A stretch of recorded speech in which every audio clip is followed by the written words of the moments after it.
Years ago, as an intern preparing for ministry, I met with a couple who I was marrying, one of the very first weddings I ever did. I met in my office, which on Sundays was a religious education classroom.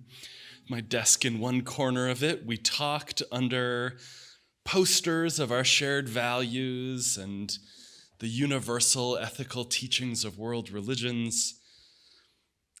They weren't part of that congregation, or any congregation. They weren't Unitarian Universalists, but as it often happened, unchurched folks found their way to this tradition, wanting a spiritual container that could hold them in that moment without telling them what to believe.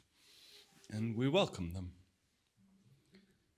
We talked for a long time about their story and how they met and what their whole family structure was and what vows mean and what their hopes for the future were. All the regular wedding planning stuff. And then at the end I asked, as I always do, what questions do you have for me? And they asked, why are you going into ministry? Which was not, I think, a reflection on the conversation. They seemed to ask it very generously. I didn't then have a polished answer. I started slow. I said, well, the work is important because I think that our lives take this constant refocusing back on what's really important. It's easy to be distracted. The to-do list becomes your whole life when it should be a tool in service of your whole life. I said it's easy to turn aside from service into self-interest and from compassion into narrowness. It's easy to turn aside from permanent things and focus on the temporary. It's easy to forget the immensity of the world and only see how big we are in our own lives. What I told them wasn't really about why I was doing the work. It was answering the question underneath that question, which is, why religious community? Why this odd, old-fashioned thing called church, where even the name is loaded with whatever bad experiences you had before? I told them, at least in my memory of it, I told them, I want to be reminded of how life and death intertwine. I want to be reminded of love and loss and beginnings and endings, of speech and silence, and the way the ordinary and the transcendent are both happening right at the same time.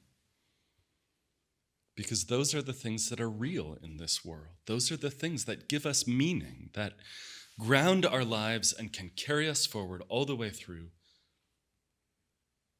At the heart of things, that kind of entanglement with love and wonder and compassion, curiosity and hope.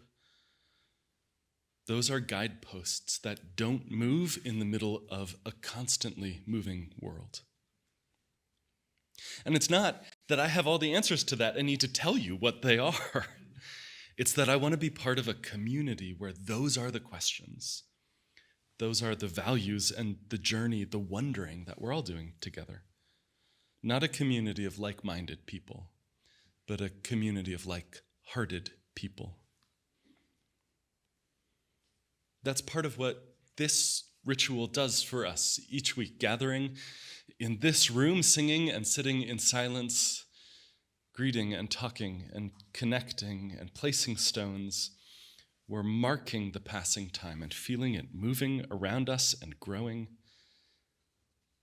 and being invited to confront the same old questions again and again. Where do we find hope?